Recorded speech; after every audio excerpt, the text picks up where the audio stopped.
అంతియోకియాలో శిష్యులు క్రైస్తవులనబడిరి. దేవునికి స్తోత్రం చేద్దాం.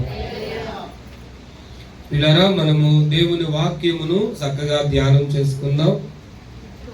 దయచేసి అందరూ కూడా నిశ్శబ్దంగా దేవుని మాటలు వినాలని ప్రేమతో నేను మనవి చేస్తా ఉన్నాను. స్తెఫను విషయములో కలిగిన శ్రమను బట్టి చెదరిపోయిన వారు యూదులకు తప్ప మరి ఎవరికి వాక్యము బోధింపక ఫెనీకి, కుప్రా, అంతియోకియా ప్రదేశముల వరకు సంచరించిరి. పిల్లరా, ఇక్కడ మనము చదువుకున్న మాటను మనము జాగ్రత్తగా గమనిద్దాం. స్తెఫను విషయములో కలిగిన శ్రమ, శోధన. ఏమండి, మనమందరం కూడా గమనించినట్లయితే సంఘము పెంతుకొస్తు దినాన పిల్లరా అభివృద్ధింపబడి చక్కగా అది క్షమాభివృద్ధి నొందుచు దినదినము కూడా వర్ధిల్లుచున్న దినాలలో సంఘం బహుగా విస్తరిస్తుంది. ఆ సమయంలో పిల్లల పరిసరీయ ధర్మము చక్కగా జరుగుతుంది. మొట్టమొదటిగా సంఘములో ఒక సమస్య వచ్చింది. ఏంటి ఆ సమస్య అంటే, అపోస్తుల కార్యాలు 6వ అధ్యాయంలో మనం చూస్తాం. తమలోని అనుదిన పరిసర్యలో తమలోని విధవరాండ్రను చిన్న చూపు చూశారని హెబ్రీ భాష మాట్లాడుచున్న యూదుల మీద గ్రీకు భాష మాట్లాడే యూదులు సనుక్కున్నారు. భోజనం దగ్గర సమస్య వచ్చింది. హెబ్రీ భాష మాట్లాడే యూదులు, గ్రీకు భాష మాట్లాడే యూదులు, ఇద్దరు యూదులే, 2 వర్గాలకు చెందినట్టు వారు. యెరూషలేములో ఉన్న వారందరూ కూడా హెబ్రీ భాషలోనే మాట్లాడతారు. యెరూషలేములో ఉన్నవారు చాలా నిష్ఠ గలవారు. వారి ధర్మశాస్త్రములకు చాలా ప్రాధాన్యత ఇస్తూ మనుషుల కంటే అక్షరమునే ఎక్కువ ప్రాధాన్యత ఇస్తారని దైవజనులైన జ్ఞానానందమయ్య గారు రాసిన పుస్తకంలో చదువుకున్నాం. యెరూషలేము బయట ఉన్న యూదులు, వారు పిల్లరా వ్యాపారాల నిమిత్తము వారి వివిధ ప్రాంతాల్లో ఉన్నవారు, వారు గ్రీకు భాష మాట్లాడతారు. వారందరితో కూడా కలిసి ఉండే తత్వం కలిగినట్టు వారు. కాబట్టి యెరూషలేములో ఉన్న యూదులు యెరూషలేము బయట ఉన్న యూదుల కంటే చాలా మేము నిష్ఠ గలవారము, మేము అన్ని జనులతో సహవాసం చెయ్యం, వారిని మా యొక్క విందులకు పిలవం, చాలా నిష్ఠ గలవారము, మోసే ధర్మశాస్త్రం మాకున్నది అని చాలా కొంచెం ఒక మాటలో చెప్పాలంటే ఒక గర్వంగా ఉండే ప్రజలు. వారు ప్రభువులోకి వచ్చారు. పిల్లారా, ప్రభువులోకి వచ్చిన తర్వాత కూడా ఈ సమస్య ఎదురవడం ఆశ్చర్యం. ప్రభువులోకి వచ్చిన తర్వాత అందరూ సమానమే. గ్రీకు దేశస్తుడని లేదు, యూదుడని లేదు, అన్యుడని లేదు. అందరూ కూడా పాపం చేస్తాం, దేవుడి కృపకు దూరం అయ్యాం. ఎవరైతే ప్రభువుని అంగీకరిస్తున్నామో వారందరూ క్రీస్తు రక్తములో కడగబడి దేవుని పిల్లలయ్యే కృప అందరికి సమానంగా వచ్చింది. గట్టిగా స్తోత్రం చేద్దాం. అయితే ఈ భేదం వారి మధ్యలోకి వచ్చింది. ఇది మొదటి సమస్య. అప్పుడు దేవుని సేవకులు, అపోస్తులు చక్కగా ఆలోచన చేసి ప్రార్థన చేసి ఒక నిర్ణయం తీసుకున్నారంట. మేము దేవుని వాక్యమును బోధించక ప్రార్థన చేయక మానేసి మీకు ఆహారం పంచిపెడితే యుక్తం కాదు అని 7గురిని నియమించారు. ఎంతమంది నియమించారండి? 7గురిని. అందులో స్తెఫను ఒకడు. స్తెఫను ఆత్మతోనూ జ్ఞానముతోనూ నిండుకొనిన వాడే. ఏమండి, దేవుని వాక్యం బోధిస్తూ సత్యమును ప్రకటిస్తూ ఉండగా మత్సరముతో నిండిపోయిన యూదులు రాళ్లతో కొట్టి చంపారు. స్తెఫను మొట్టమొదటి హతసాక్షి సంఘంలో. ఆ తర్వాత సంఘానికి కొంచెం కలవరం వచ్చిందండి. ఒక మనిషి సరిపోవడము పిడారా చాలా కలవరాన్ని తెస్తుంది. ఒక విశ్వాసిని, ఒక గొప్ప పరిచారకుడిని రాళ్లతో కొట్టి చంపారు వారు. ఈ యొక్క సంఘటన సంఘం మీద చాలా ప్రభావం చూపించింది. కాబట్టి చాలా మంది చెదిరిపోయారంట. స్తెఫను విషయంలో కలిగిన శ్రమను బట్టి చెదరిపోయిన వారు యూదులకు తప్ప మరి ఎవరికి వాక్యము బోధింపక ఫెనీకే, కుప్ర, అంతియోకియా ప్రదేశముల వరకు సంచరించారు. ఏమండి, దేవుని వాక్యము అందరికీ ప్రకటించాలి అనేది దేవుని చిత్తం. యోదయ, సమరయ, బూదిగంతాల వరకు దేవుని సువార్త వ్యాపించాలి. ప్రభు అందుకు వారిని ఆశీర్వదించాడు. ఆయన కొన్నిసార్లు మనకి సత్యము తెలిసి కూడా మనం అక్కడే ఆగిపోతామండి. అదే ఆ మిస్టేక్ పిల్లారా ఆది సంఘంలో కూడా జరిగింది. ఏమిటనగా ఏమంటే అందరికీ ప్రకటించవలసిన భారము వారి మీద ఉన్నప్పటికీ యూదులకు మాత్రమే వారు బోధించారంట. వారు చెదరిపోయిన వారు ఆయా ప్రాంతాలకు వెళ్ళిపోయారు. ఏమండి, అంతియోకియాకు వచ్చారండి. ఈ అంతియోకియా పిల్లరా పట్టణము చాలా ప్రాముఖ్యమైన పట్టణం. సిరియాకు అంతియోకియా రాజధాని అని రాశాడు. సిరియా పట్టణానికి అంతియోకియా ఏంటమ్మా? రాజధాని. వినాలి అందరూ కూడా వాక్యాలు. తర్వాత మనం చూస్తే ఇది యెరూషలేమునకు 300 మైళ్ళ దూరంలో ఉత్తర దిక్కున ఉంది. ఈ యొక్క అంతియోకియా ఎక్కడుందమ్మా? యెరూషలేము పట్టణానికి 300 మైళ్ళ దూరం ప్రయాణం చేస్తే ఉత్తర దిక్కుగా అక్కడ ఉందంట.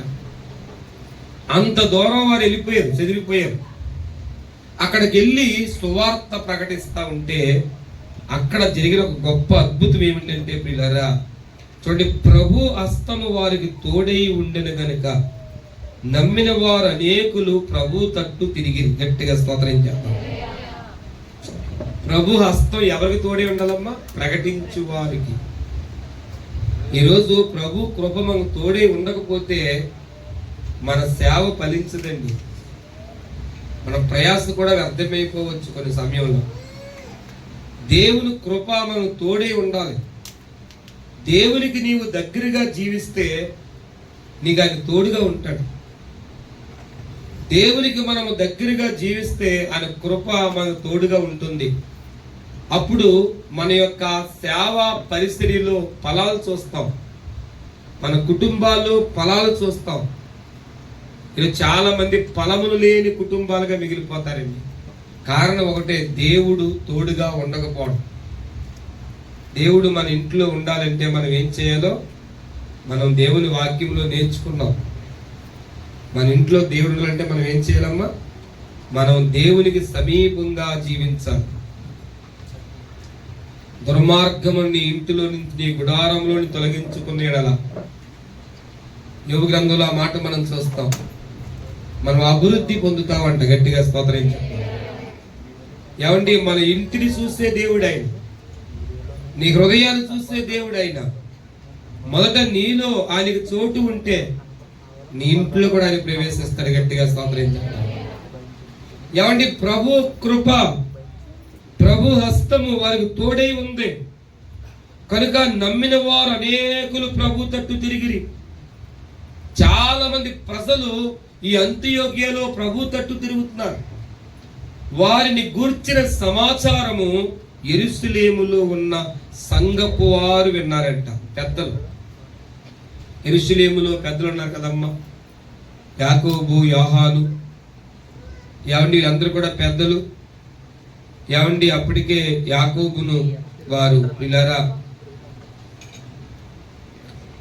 సంపాదన చూస్తున్నారు. 12వ అధ్యాయంలో మనం చూస్తాం పిల్లరా, యోహాను సహోదరుడిని యాకోబును ఖడ్గంతో చంపించాడు హేరోదు. అతడు సంఘముకు పెద్ద. ఏమండి, సంఘపు వారు విన్నారంట, అంతియోకియలో ఉన్న ప్రజలు దేవుని మాటలు విని ప్రభు తట్టు తిరిగారండి. కాబట్టి దేవుని ప్రజలకు దేవుని వాక్యము అవసరం అండి. ఈరోజు వాక్యము అవసరం ఉండట్లేదు చాలా మందికి.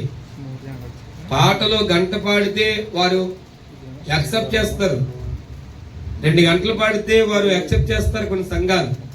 కానీ వాక్యం గంట దాటితే వారు నిలబడలేరండి. కనీసం 45 నిమిషాల వాక్యము సంఘానికి లేకపోతే ఏమండి, ఆ సంఘము చాలా నీరసిల్లిపోతాయి. కనుక వాక్యము అవసరము. కనుకే బర్నబాను పంపారంట వారు, సంఘం పెద్దలు. ఎవరిని పంపారమ్మా? ఎక్కడికి పంపారు? అంతియోకియా. ఈ అంతియోకియా పట్టణం ఎక్కడుంది? యెరూషలేమునకు ఉత్తర దిక్కున 300 మైళ్ళు ప్రయాణం చేస్తే అక్కడున్న పట్టణం, సిరియా దేశానికి రాజధాని. కాబట్టి అక్కడికి వచ్చాడు బర్నబా. ఏమండి, ఇక్కడ మనం చూసినట్లయితే అతను వచ్చి ఏమండి దేవుని కృపను చూసి సంతోషించి, గట్టిగా స్తోత్రం చెప్తాం, దేవుని కృపను చూసి సంతోషించాడు. సంఘం విస్తరిస్తుంటే ఎందుకు సంతోషించాడు? అతడు కూడా ఒక ఆత్మతో నింపబడిన వాడు. 24 వచనంలో ఏముంది? అతడు పరిశుద్ధాత్మతోను విశ్వాసముతోను నిండుకొనిన సత్పురుషుడు. సంఘం విస్తరిస్తుంటే ఏమండి ఎవరు సంతోషిస్తారమ్మా? ఆత్మతో నింపబడిన వారు సంతోషిస్తారు. సంఘం విస్తరిస్తుంటే కొంతమంది వారం లేరు, సంఘంలో గొడవలు పెడతారు. సేవ ఆరంభంలో అలాంటి స్వార్థం అనిపించం. చాలా బాధపడేవాళ్ళు అండి. ఉపవాసాలు చేసి ఏమండి కన్నీళ్ళు కార్చి సంఘం కట్టుకుంటుంటే ఏమండి సంవత్సరానికి చర్చికొచ్చే బిడ్డలు 2 కుటుంబాలు 3 కుటుంబాలు కారణం లేకుండా మానేస్తూ ఉండేవారండి. ఏంటో అర్థమయ్యేది కాదు, ఎందుకు మానేస్తున్నా తెలిసేది కాదు. ఆ తర్వాత కాలంలో తెలిసింది. మన సంఘంలో ఉన్న ఒక వ్యక్తి ఏమండి వాళ్ళ దగ్గరికి వెళ్ళి లేనిపోని మాటలు చెప్పి సంఘాన్ని చెదరగొడుతున్నాడని తెలుసుకున్నాం చాలా లేటుగా. అతని గురించి అప్పుడు అనుమానం వచ్చింది. ఒక ఆమె చెప్పింది. అప్పుడు ఇది నిజమా కాదని చెప్పి ఏమండి అందరి దగ్గరికి వెళ్తే మా ఇంటికి వచ్చాడు ఇలా చెప్పాడు. అప్పుడు ఆలోచించాం, సంఘంలో పెద్దలందరినీ కూర్చోబెట్టి నిర్ణయం తీసుకున్నాము. అతను ఇప్పుడు మన మధ్యలో లేడండి, వెళ్ళిపోయాడు. గట్టిగా స్తోత్రించాం. కాబట్టి పిల్ల సంఘమును పాడు చేసే తత్వం అపవాదు నుండి వస్తుందండి. సంఘాన్ని పాడు చేసే ఏ పనైనా, సంఘానికి పాడు చేసే ఏ ఆలోచన అయినా అది శత్రువు దగ్గర నుంచి వస్తుంది. సంఘం విస్తరిస్తుంటే దేవుడు సంతోషిస్తాడు. దేవుడు ఆత్మ కలిగిన మనుషులు సంతోషిస్తారు. స్తోత్రం. బర్నబా వచ్చి దేవుని కృపను చూసి సంతోషించి ప్రభువును స్థిర హృదయముతో హత్తుకొనవలనని అందరిని హెచ్చరించాడు. నమ్మిన వారితో ఏం చెప్పాడండి? స్థిర హృదయంతో హత్తుకోండి. ఈ రోజున సంఘంలో ఉన్న మనం అందరం కూడా చెప్పండి తల్లి, ప్రభువుని ఎలా హత్తుకోవాలి తల్లి? స్థిర హృదయముతో. గట్టిగా స్తోత్రం చెప్తాం. ఏమండి 3 విషయాలు మనం జ్ఞాపకం చేసుకున్నాం. 1, చెదరిపోయిన వారు సువార్త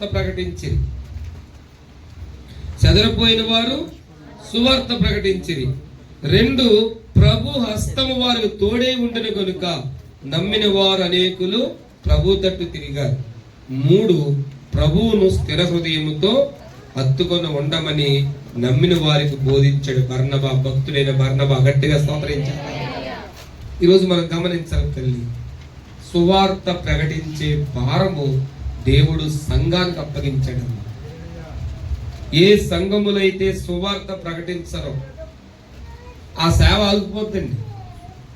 సేవ అంటేనే సువార్త. పిల్లారా, సువార్తను ప్రకటించే కృప ఈరోజు ప్రభు మనకు అనుగ్రహించాడండి.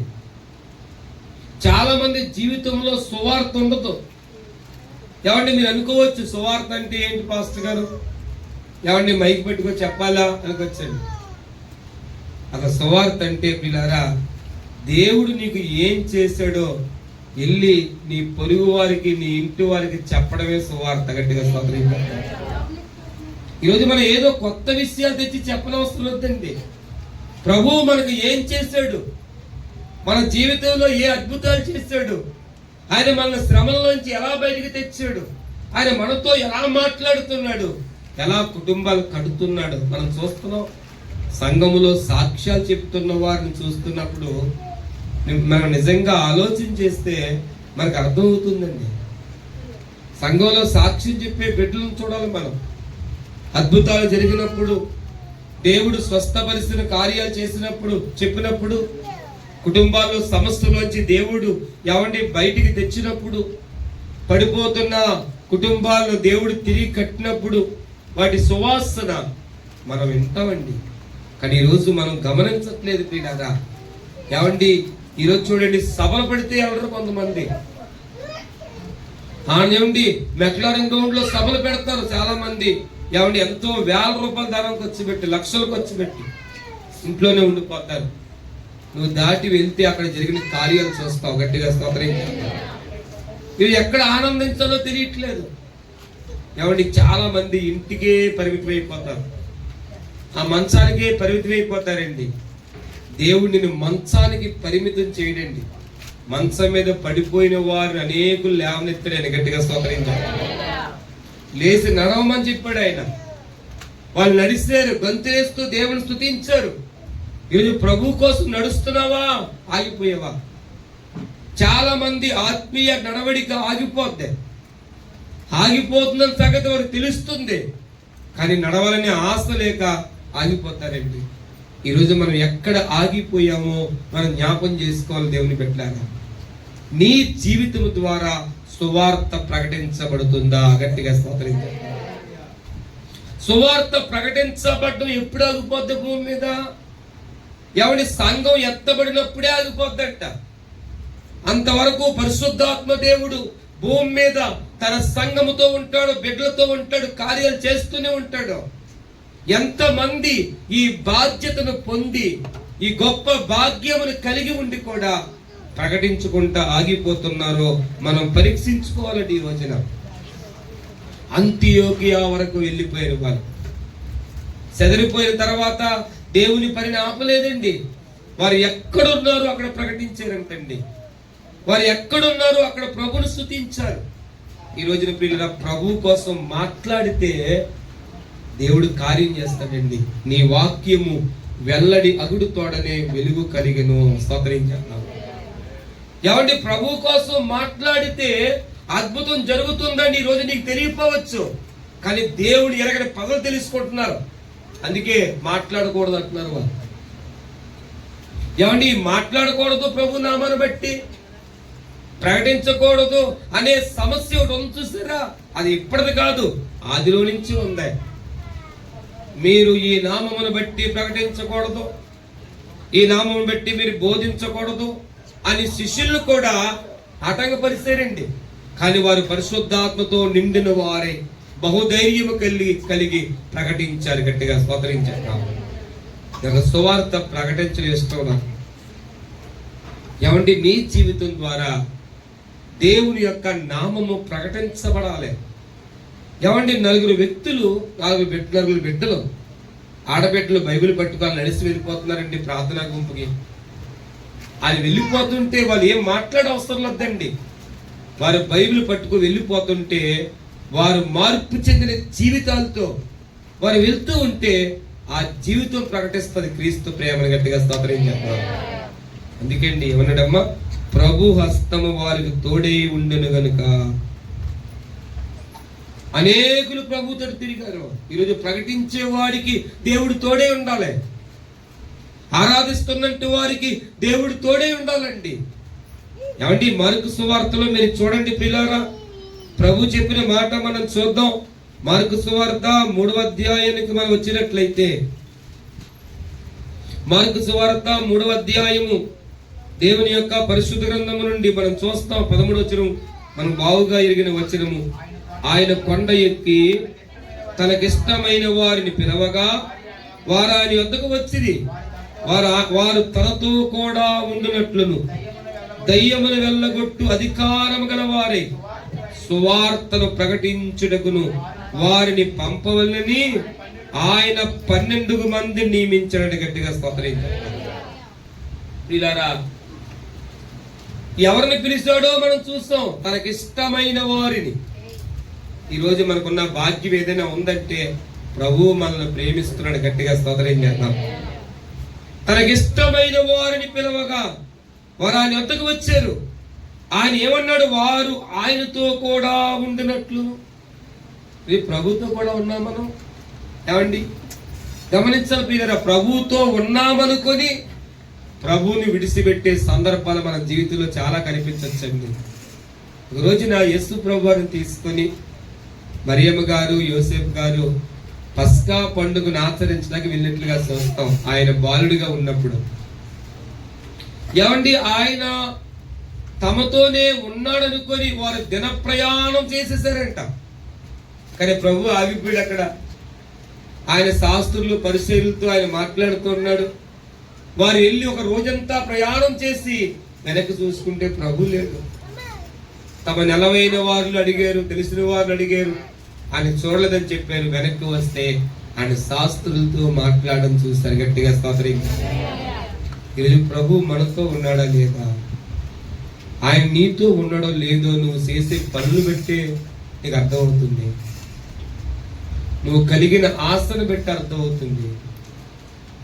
నువ్వు ఎలాంటి ఆశ కలిగి ఉన్నావు, ఎలాంటి పనులు చేస్తున్నావు, ప్రభు నీతో ఉన్నాడా లేదా అనడానికి మన క్రియలే సాక్ష్యం చెప్తాయండి.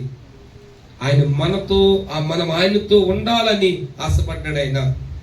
మూడవది ఏమనండి, దయ్యములు వెళ్ళగొట్టు అధికారము గలవారే సువార్త ప్రకటించండి. సువార్త ప్రకటించేవాడికి ఏముండాలమ్మా? బలం ఉండాలి తల్లి. ఏముండాలి తల్లి? ఆత్మీయ బలము. ఆ బలం ఎక్కడ దొరుకుతుంది? ఏమంటే ఈరోజు బలం కోసం మందులు ఉన్నాయి, వాడుకుంటున్నారు, టాబ్లెట్ వేసుకుంటారు నీరసంగా ఉంటే. ఏమండి వాకింగ్ చేస్తే శరీరం బాగుంటుంది, కానీ దేవుడితో ఉండే బలం ఎక్కడొస్తుంది పిల్లగా? ఆయనతో సహవాసం చేయడం వల్ల దొరుకుతుంది. మనం గట్టిగా స్తోత్రం చేస్తాం. 63వ కీర్తనలో భక్తుడైన దావీదు అంటాడు, దేవా వేకువనే నీ సన్నిధిని వెదికెదను, నీ బలమును నీ ప్రభావమును చూడవలనని నీ పరిశుద్ధ ఆలయమందు నేను ఎంతో ఆశతో కనిపెట్టుచున్నాను అన్నాడు. ఆయన సన్నిధిలో మోకరించి ప్రార్థన చేసుకో అనుభవం వల్ల నీకు బలం వస్తుంది. ఆయన సన్నిధిలో కనిపెట్టుకోవడం వలన నువ్వు బలం పొందుతావు. దైవజనులైన మార్టిన్ లోదర్ అనే గొప్ప దైవజనుడు అనేవారంట, రేపు నాకు చాలా పనులు ఉన్నాయి, అపవాది నన్ను ఓడించుకున్నట్లు మొదటి సమయం నేను ప్రభువుకి ఇస్తానని 3 గంటల ప్రార్థనలో ఉండేవారంటే. గట్టిగా స్తోత్రించాలి. ఏమండి, ప్రార్థన చేసుకోవడం కోసం బోధలు తక్కువ లేవు మనకి. ఈరోజు పుస్తకాలు తక్కువ లేవండి, కానీ పుస్తకాలు చదువుతున్నాం, బోధలు చేస్తున్నాం, కానీ తగినంత సమయం మనం గడపలేకపోతున్నాం, ప్రార్థన చేసుకోలేకపోతున్నాం. ఆ విషయంలో మనం జాగ్రత్త తీసుకోవాలి. మనం గట్టిగా స్తోత్రించాలి. దేవునితో ఉండే అధికారము, సువార్త ప్రకటి దయ్యం వెళ్ళగొట్టే అధికారము, బలం ఆయన దగ్గరే దొరుకుతుంది మనకి, అధికారం ఆయన దగ్గరే దొరుకుతుంది మనకి. అప్పుడు మనం ప్రకటిస్తే ప్రభు హస్తం మనం తోడుగా ఉండి అనేకులు పట్టేవారంగా మారిపోతాం. గట్టిగా స్తోత్రించాలి. ఏమండి, ఆయన ఎవరిని పిలిచాడు తెలుస్తా పిల్లారా? చూస్తాం మనం మార్కు సువార్త 1వ అధ్యాయం 14-15 వచనాలు మనం చూస్తే పిల్లారా, ఏమంటే అంటారు మాట చూడండి. యోహాను స్థిరపట్టబడిన తర్వాత యేసు, కాలము సంపూర్ణమై ఉన్నది, దేవుని రాజ్యం సమీపించి ఉన్నది, మారు మనసు పొంది సువార్త నమ్ముడని చెప్పుచు దేవుని సువార్త ప్రకటిస్తూ గలిలయకు వచ్చెను. ఆయన గలిలయ సముద్ర తీరమున వెళ్ళుచుండగా సీమోను సహోదరుడు ఆంద్రేయు సముద్రములో వల వేయుట చూసును. వారి జాలములో నా వెంబడ రండి, నేను మిమ్మను ఆ మనుషులు పట్టే జాలలుగా చేస్తాను. మత్తయి సువార్తలో కూడా మీరు చూడండి పిల్లారా, 4వ అధ్యాయంలో అవే మాటలు మనకు కనిపిస్తాయి. మత్తయి సువార్త పిల్లారా మనం చూసినట్లయితే చూడండి దేవుని బిడ్డలారా, ఆ మాటలు మనం చూస్తాం. చూడండి పిల్లారా, ఏమండి 4వ అధ్యాయం 18 వచనం, యేసు గలిలయ తీరం నడుచుచుండగా పేతురు అనబడిన సీమోను అతని సహోదరుడైన ఆంద్రేయు అని 2 సముద్రములో వలలు వేయుట చూసెను. వారి జాలర్లు నా వెంబడి రండి, నేను మిమ్మల్ని మనుషులు పెట్టి జాలలుగా చేస్తాను. ఏమండి, సముద్రములో వలలు వేసేటప్పుడు ఏమండి తెలుసండి ఎంత, ఏమండి దరికి వచ్చేస్తారు వారు, ఆ వలలు బాగు చేసుకుంటున్నారు. రాత్రి అంతా వేటకెళ్ళి ఏమండి అలసిపోయి ఉదయాన్న వలలు బాగా శుభ్రంగా కడుక్కొని ఆ సముద్రంలో వేసి మరలా బాగా కడిగి వెనక్కి లాక్కొని రేపటి వేట కోసం వలను శుభ్రం చేసుకుంటారు, ఆ వేటకెళ్ళే జాలర్లు పిల్లారా. అప్పుడు త్వరగా ఇంటికి వెళ్ళిపోవాలి. ఏమైనా మంచి చేపలు పడితే శుభ్రంగా అమ్ముకొని వెళ్తూ ఆ కొల్లు దుకాణంలో గిన్నె కొల్లు తాగి సారా తాగి వెళ్ళిపోవాలని ఉంటుంది మన ప్రజలకి. ఎందుకంటే మనం అందులో నుంచి వచ్చాం, మనకు తెలుసు కాబట్టి. ఏమంటే చేపలు పడకపోతే చాలా స్థిరంగా ఉంటారు. అలాంటి సందర్భములో ప్రభు మాట్లాడితే వారు లోబడ్డారు. గట్టిగా స్తోత్రం చేద్దాం. ఏమంటే ఏమన్నాడు ఆయన? మిమ్మల్ని మనుషులు పట్టు జానలుగా మారుస్తాను. కాబట్టి ఈరోజు ఏ స్థితిలో మనం పిలువబడ్డామో అలాగే నువ్వు ఉండిపోయావంటే, నువ్వు అభివృద్ధి చెందకంటే ఉండిపోయావంటే నువ్వు దేవుడికి దూరంగా ఉన్నావన్న విషయం స్పష్టంగా అర్థమవుతుంది. గట్టిగా స్తోత్రం చేద్దాం. ఎలా పిలువబడ్డామో అలాగ ఉండిపోవడం కానీ పిలవలేదండి. మనల్ని పిల్లరా రెట్టింపు ఆశీర్వాదంలోకి తీసుకెళ్ళాలని పిలిచాడు. స్తోత్రం చేద్దాం. చేపలు పట్టే ఆ మనుషులు పట్టే జానలుగా మారుస్తాడన్నాడు. మార్చడైన కారణం ఒకటే, వారు ఆయన్ని వెంబడించాలి. స్తోత్రం చేద్దాం. ఇది వెంబడిస్తున్నాం ఈరోజు మనం ప్రభువుని. ప్రభుతోనే ఉన్నామా మనము? ఏమని సువార్త ప్రకటించబడుతుందా నీ ద్వారా? సువార్త ప్రకటించబడాలి, అది దేవుని చిత్తం. అందులో భాగంగా నిన్ను నన్ను కూడా ఏర్పాటు చేసుకున్నాడండి. ఈరోజు ఎంతమంది ఈ భారం తీసుకున్నాం పిల్లరా? ఏమండి ఈరోజు ఈ సంఘము చేస్తున్న సువార్త దేవుడు మనకిచ్చిన కృప వలన జరుగుతుందండి. స్తోత్రం చేద్దాం. దేవుడు మనల్ని నడిపిస్తున్నాడు. ఏమండి మన భారం ఒకటే, మన ప్రజలు మారాలి, మన ప్రజలు దేవుని వైపు తిరగాలి. ఈరోజు పిల్లల సంవత్సరం అంతా కూడా సమయం దొరికినప్పుడల్లా మనం ప్రకటించుకుంటూ వెళ్ళిపోతున్నాం. ప్రకటించడం వలన దేవుడు అద్భుతాలు చేయడం ప్రారంభిస్తాడు. స్తోత్రం చేద్దాం. ఓ సంవత్సరం పిల్లరా ఆయా ప్రాంతాల్లో కోటాలు పెట్టుకుంటూ వెళ్ళిపోయాం. మన యొక్క విశ్వాసులు ఎక్కడెక్కడైతే ఉన్నారో ఏమండి వారి బంధువులను ఆధారం చేసుకొని, ఏమండి ఇర్మియాని ఆధారం చేసుకో మల్లవారంలో పెట్టు, లివిస్టన్ ఆధారం చేసుకో చెన్నైపాలెంలో పెట్టు, ఏమండి రామవరము, ఇలాగన్నీ తిరుగుతూ ఉండగా పిల్లరా ఒక చోట దేవుడు మందిరం లేని పరిస్థితి దొరికింది. ప్రాంతం అక్కడ సేవ ప్రారంభించాం. ఏమండి అక్కడ సేవ చేస్తాం. కొన్ని అనివార్య కారణాల వలన సహకరించేవారు లేక మనం ఆ పరిస్థితిని విడిచిపెట్టామని చెప్పుకోవడం మనకు నిజంగా బాధాకరంగా ఉంది. ఏమంటే ఈ రోజున సువార్త ప్రకటించడం వలన సేవ విస్తరిస్తుంది. గట్టిగా స్తోత్రం. దేవుని పని చేయకుండా ఈరోజు ఏ ఆటంకం అయితే నీకు అనిపిస్తుందో, ఏ ఆలోచన అయితే నేను ఆపుతుందో, అది ఖచ్చితంగా దేవుని యొద్ద నుండి వచ్చింది కాదు, శత్రువు ఏదో వచ్చిందే. దేవుని పెట్టారా గమనించాలి మనము. వారు సువార్త ప్రకటించారంట. అంతియోకియలో ఒక సంఘం కట్టబడింది. గట్టిగా స్తోత్రించాలి. సువార్తను గురించి మనం చూసినట్లయితే పిల్లల చూడండి, యెషయా గ్రంథము దేవుని బిడ్డలారా 40వ అధ్యాయము కొన్ని మాటలు మనం చూద్దాం. యెషయా గ్రంథము 40వ అధ్యాయములోకి మనం వచ్చినట్లయితే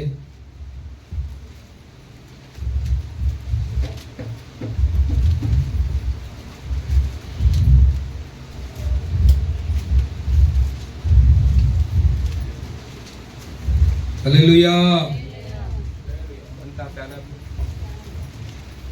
యెషయా గ్రంథము 40వ అధ్యాయము ప్రియులారా 9వ వచనము, సియోను సువార్త ప్రకటించుచున్నదానా, ఉన్నత పర్వతము ఎక్కుము, యెరూషలేము సువార్త ప్రకటించుచున్నదానా, బలముగా ప్రకటించుము, భయపడక ప్రకటించుమి, ఇదిగో మీ దేవుడు అని యోధా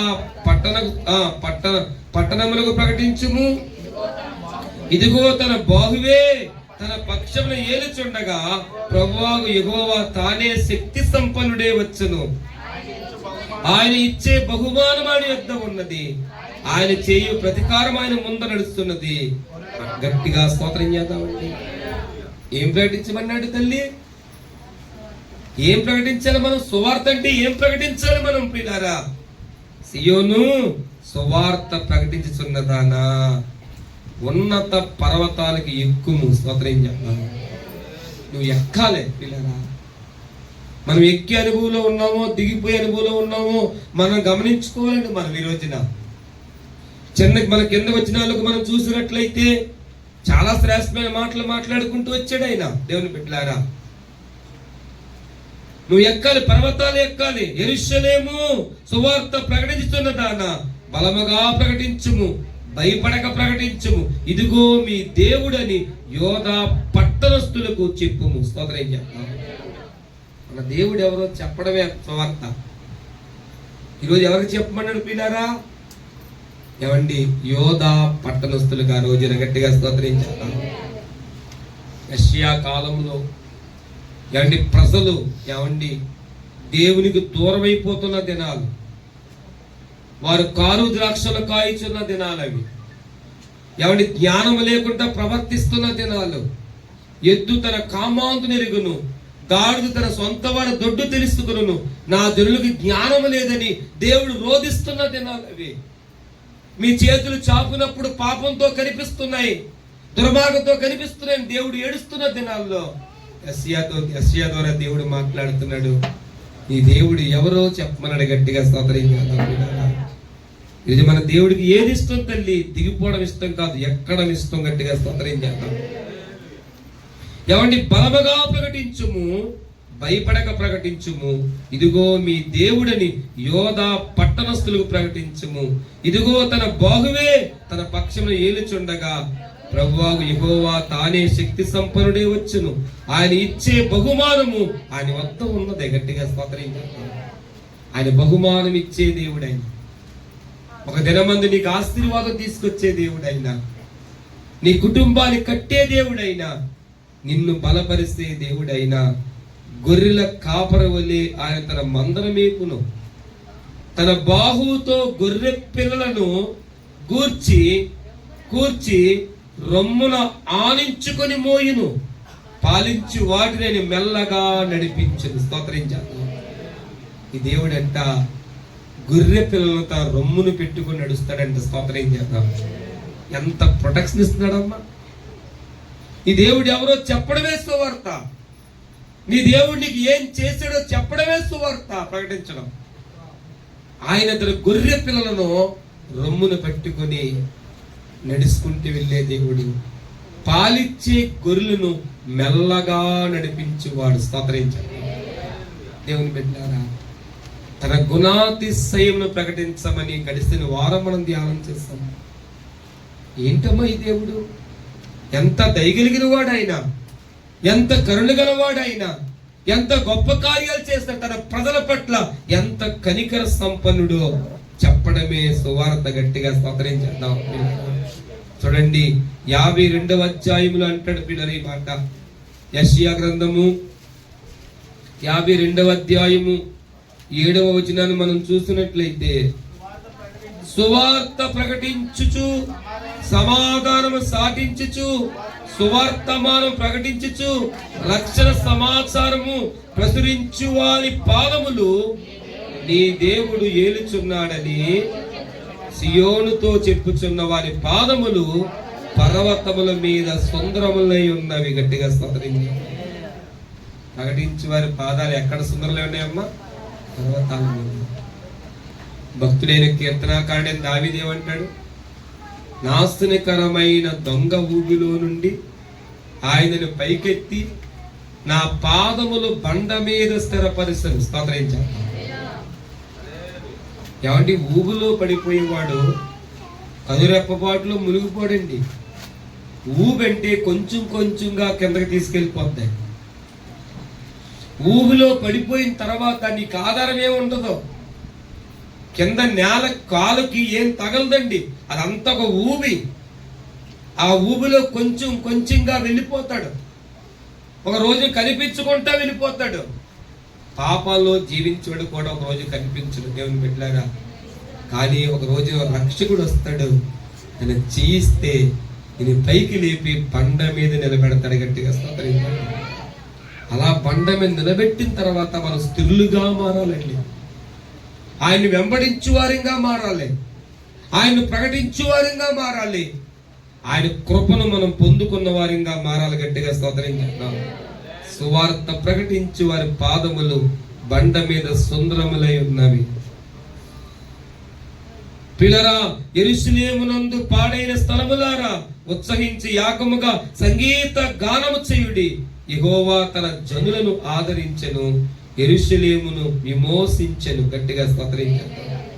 ఈ రోజున దేవుడు మన పట్ల ఏం చేస్తాడో అది చెప్పడము సువార్త. గట్టిగా స్తోత్రించండి. ఏమండి, చదిరిపోయిన వారు ఆగిపోలేదు.